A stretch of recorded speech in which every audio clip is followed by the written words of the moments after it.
মানুষের পুরো জীবন পার হয় তার পাশে থাকা মানুষগুলো কেমন তা জানতে জানতে। যে বন্ধুকে মনে করেছিলেন আপনাকে ছাড়া তার মনের কথা বলার মনে হয় আর কেউ নেই। আসলে সেই বন্ধুই আপনাকে প্রয়োজন অনুভব করবে না একটা সময়। যে ভাই বোনের জন্য জীবনের সবচেয়ে বড় স্যাক্রিফাইস করে বসেছিলেন সময়ের চাপে, আপনি দেখতে পাবেন কেউ আপনাকে মূল্যায়ন করেনি। যে সন্তানের জন্য আপনি আজ বেঁচে আছেন, কাল সে সন্তান আপনাকে বোঝা মনে করে জীবনযাপন করে চলেছে। যে প্রেমিক বা প্রেমিকার জন্য আপনি দুনিয়া ছাড়তে রাজি হয়ে বসেছিলেন, সময়ের চাপে দেখতে পাবেন সেই প্রেমিকা বা প্রেমিক আপনাকে কখনোই তার জীবনে জায়গা দেওয়ার কথা ভাবেনি। আসলে আমরা মানুষ চেনার জন্য সারা জীবন চেষ্টায় নিজেকে ইনভেস্ট করি, অথচ দিন শেষে জীবন আমাদেরকে শেখায় আমরা কেউ কারো না। আসসালামু আলাইকুম। সবাইকে স্বাগত জানাই নতুন একটি ভিডিওতে। আশা করছি যে যেখান থেকে দেখছেন সবাই ভালো আছেন এবং সুস্থ আছেন। আলহামদুলিল্লাহ, আমিও ভালো আছি আল্লাহর রহমতে, আপনাদের সবার দোয়া ও ভালোবাসায়। এই যে সকালবেলা ঘুম থেকে উঠে বিছানা গোছানো, খুব ছোট একটা কাজ। এই কাজটা ছোট মনে হলেও সকালে বিছানা গোছানোর মাধ্যমে দিনের প্রথম কাজটা সফলভাবে সম্পন্ন করার একটা অনুভূতি পাওয়া যায়, যেটা কিনা আপনাকে পরবর্তীতে অন্যান্য কাজগুলোর জন্য অনেক বেশি উৎসাহিত করে। আর এই ছোট অভ্যাসগুলোই শারীরিক এবং মানসিকভাবে সুস্থ থাকতে অনেকটা সহায়তা করে। আর একটা কথা হলো, যখন যে কাজটা সামনে আসে তখন সেটা করে নেওয়াই ভালো। এতে করে হয় কি, কাজ জমা হয় না। এই যে ঘুম থেকে উঠে যদি আমি অন্য কাজে চলে যেতাম, তারপরে এখানে এসে দেখতাম যে সব কিছু এলোমেলো, মনটা একদম অশান্ত হয়ে যেত।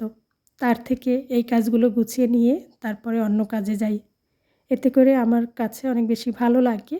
তো অনেক সময় হয় এলোমেলো কাজ হয়ে যায় করা, তখন তো একটু বিরক্তি লাগে। আর সব দিন রুটিন মাফিক কাজ করাও হয় না। তো সকালবেলা ঘুম থেকে উঠে যাই খুব তাড়াতাড়ি। ঘুম থেকে উঠে সবাইকে ঘুম থেকে উঠাতে হয়। তারপরে হলো এই কাজগুলো আমাকে করতে হয়। তো রাতে ঘুমাতে যাই সবার শেষে, আবার সকালে ঘুম থেকে উঠি সবার আগে।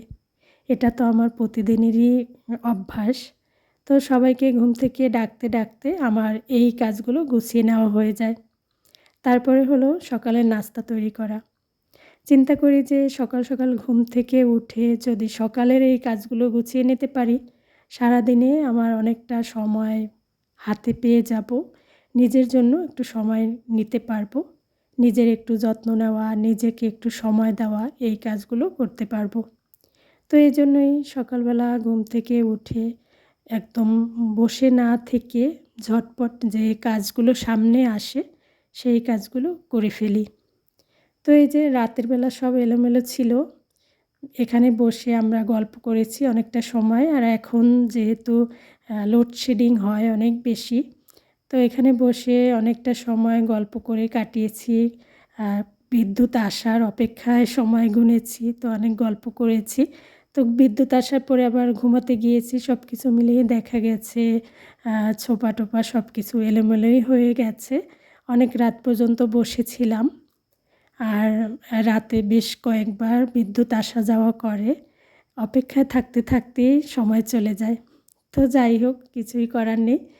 এই তো এইভাবেই চলতে হবে। আল্লাহ ভরসা, আল্লাহ যা করবেন আমাদের ভালোর জন্যই করবেন। আল্লাহর কাছে সবসময়ের জন্যই চাইছি যেন আল্লাহ আমাদের সবাইকে ভালো রাখেন, সুস্থ রাখেন। আর মহান আল্লাহ তাআলা যেন আমাদের এই সব সমস্যাগুলোকে সমাধান করে দেন। তো সকালবেলা নাস্তা তৈরি করছি। এখানে একটু মিষ্টি কুমড়া ভাজি করে নিয়েছি। ফ্রিজে মিষ্টি কুমড়া ছিল। আর ভাবলাম যে আজকে সকালে রুটির সাথে মিষ্টি কুমড়া ভাজি করে নিই, এটা নাস্তা খাওয়া যাবে। দেখা যায় কি, ফ্রিজে যদি 2 দিন মিষ্টি কুমড়া থাকে একটু নষ্ট হয়ে যায়। তাই এইভাবে করে সকালের নাস্তায় অনেক সময় করে নিই। আর আলু ভাজি, মিষ্টি কুমড়া ভাজি, যে কোনো একটা সবজি ভাজি রুটির সাথে আমরা সবাই খেতে পছন্দ করি। আর সেই সাথে এই তো একটু কোয়েলের ডিম নিয়ে নিয়েছি, সিদ্ধ করে নিব। কোয়েলের ডিম দেখা যায় অনেকগুলো আনা হলে এর থেকে অনেকগুলোই নষ্ট পড়ে যায়। তো এই জন্য আনার সাথে সাথেই সিদ্ধ করে খেয়ে নিতে হয় আর কি। আর কোয়েলের ডিম সিদ্ধ খেতে আমরা সবাই খুব পছন্দ করি। তো এই যে ভাজিটা হয়ে গেছে। সকালবেলা আসলে সবাই একসাথে মিলে নাস্তা খাওয়ার আনন্দই অন্যরকম। কিন্তু আমার দেখা যায় নাস্তা বানানো হতে না হতে কেউই ঘুম থেকে উঠতে চায় না। আর আমার ছেলের স্কুল হচ্ছে ডে শিফটে, আর ওর টিচারের পড়া হচ্ছে ১০টা থেকে। এজন্য দেখা যায় কি ও একটু সুযোগ পায় সকালে ঘুমানোর। মেয়েরও একই অবস্থা। এজন্য ওরা ঘুম থেকে উঠতে কিন্তু অনেকটাই সময় লাগায়। আমি তো ঢাকতে থাকি সেই সকালে যখন আমি নামাজ পড়ি তখন থেকে ওদেরকে ডাকতে থাকি যে তাড়াতাড়ি করে সবাই উঠলে হয় কি তাড়াতাড়ি একসাথে করে সকালের নাস্তাটা খাওয়া যায়। আর সবাই মিলে একসাথে নাস্তা খাওয়ার মধ্যে কিন্তু একটা আলাদা আনন্দ আছে। শুধু নাস্তা খাওয়া কেন, দুপুরের খাওয়া-দাওয়া, রাতের খাওয়া-দাওয়া যদি সময় সুযোগ হয়, সবাই একসাথে মিলে খাওয়াটা কিন্তু ভালোই। তো এই যে আমি মাহিরের জন্য আবার একটু ডিম ভাজি করে নিয়েছি। আর আমরা তো কোয়েলের ডিম সিদ্ধ খেয়েছি, সাথে মিষ্টি কুমড়া ভাজি, লাল আটার রুটি। আর আমার জন্য একটু চা বানিয়ে নিয়েছি। অনেকদিন ধরে ভাবছি যে দুধ চা খাওয়া বাদ দিয়ে দেব, কিন্তু তা আর হয়ে ওঠে না। খাওয়া হয়েই যায়। তবে এখন চেষ্টা করি প্রতিদিন না খেয়ে ২-৩ দিন পর, পর। যেহেতু এটা স্বাস্থ্যের জন্য ভালো না, চেষ্টা করি একটু আ না খেয়ে যতটা পারা যায়। তবে ওই যে একটা অভ্যাস হয়ে গেছে, এজন্য আ হয়ে ওঠে না যতই চেষ্টা করি না কেন। তো যাই হোক, অভ্যাস যেটা সেটা কিন্তু চেঞ্জ করতে একটু সময় লাগে। এখন যেহেতু একটু আ স্বাস্থ্যকর খাবার-দাবারে নিজেকে অভ্যস্ত করি, তো সেক্ষেত্রে ভাবি যে একটু আ হালকা লিকারের মসলা দিয়ে চা বানিয়ে খাবো, বা চা না খেয়ে পারলেই বেশি ভালো। আর চা খেলে দেখা যায় কি চিনি ছাড়া চা খেতে পারি না। তো এটাও একটা সমস্যা। তো সবকিছু মিলিয়ে আজকাল একটু চাটা কম খাওয়ারই চেষ্টা করি। তো যাই হোক, তারপরে এই তো একটু ডাল-টাল পটে ভরে নিচ্ছি। এগুলো যদি এরকম গুছানো থাকে তাহলে রান্নার সময় কিন্তু ঝামেলা হয় না। আর যদি এলোমেলো থাকে বা প্যাকেটে ভরা থাকে ডাল, মশলা বা লবণ, চিনি, যখন গুছানো না থাকে রান্নার সময় এগুলো গুছিয়ে নিতেও একটা বিরক্তি লাগে। তো বন্ধুরা, এতক্ষণ আ যারা ধৈর্য ধরে আমার ভিডিওর সাথে আছেন তাদেরকে জানাই অসংখ্য ধন্যবাদ। যদি ভিডিও একটু ভালো লেগে যায় তাহলে একটি লাইক দিয়ে দিতে পারেন। আর নতুন বন্ধু যারা আজকে আমার ভিডিও ১ম দেখছেন, যদি একটু ভালো লেগে যায় তাহলে চ্যানেলটিকে সাবস্ক্রাইব করে রাখতে পারেন।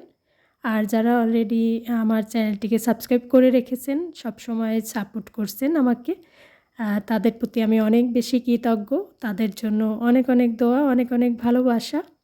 সত্যি কথা বলতে আমার প্রিয়, প্রিয় বন্ধুরা সবসময় আমাকে সুন্দর, সুন্দর কমেন্ট করে নতুন আরেকটি ভিডিও বানাতে অনেক বেশি উৎসাহিত করে। আ তাদের প্রতি আমি অনেক বেশি কৃতজ্ঞ।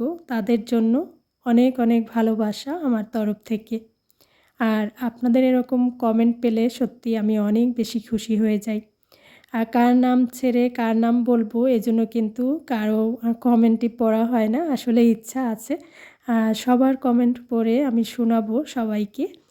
তো এই যে নাস্তা খাওয়ার পরে টুকটাক কাজকর্ম করে তারপরে হচ্ছে পেয়ারা খেয়েছিলাম। আর এই ভিডিওটা ছিল বেশ কয়েকদিন আগের, মানে শীতের সময়ের। রাত বাজে ১২টা।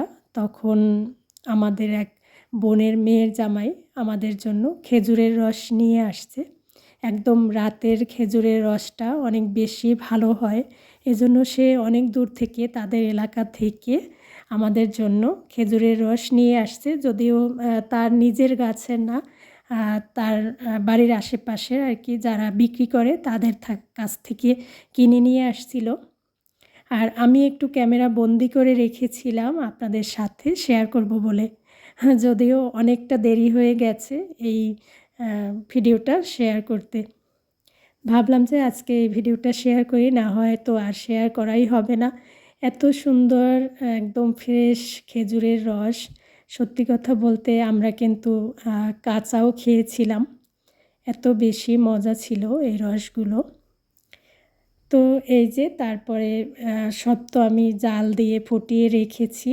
পরের দিন ঠান্ডা হওয়ার পরে ডিপ ফ্রিজে রেখে দিয়েছিলাম কিছু রস। আর কিছু রস দিয়ে হচ্ছে পায়েস রান্না করেছি একদম রাতের বেলা, মানে তাজা রসের পায়েস।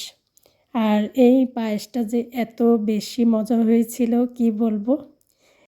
তো এই রসের পায়েস খেতে খেতে কিন্তু ছোটোবেলার কথা মনে পড়ে গেছে। তারপরে আমার আব্বার কথা মনে পড়ে গেছে। আব্বা অনেক পছন্দ করতেন। আমরা যখন ছোট ছিলাম আমাদের বাড়িতে নিজেদের খেজুর গাছ, মানুষে আর কি খেজুর গাছ থেকে রস বের করতো। তো সেই রসের পায়েস মাঝে মাঝে রাতে রান্না করে খাওয়া হতো। সবাই আনন্দ করতাম, গল্প করতাম। সেই দিনগুলোর কথা মনে পড়ে গেছে যখন এই পায়েস রান্না করে আমরা খেয়েছি।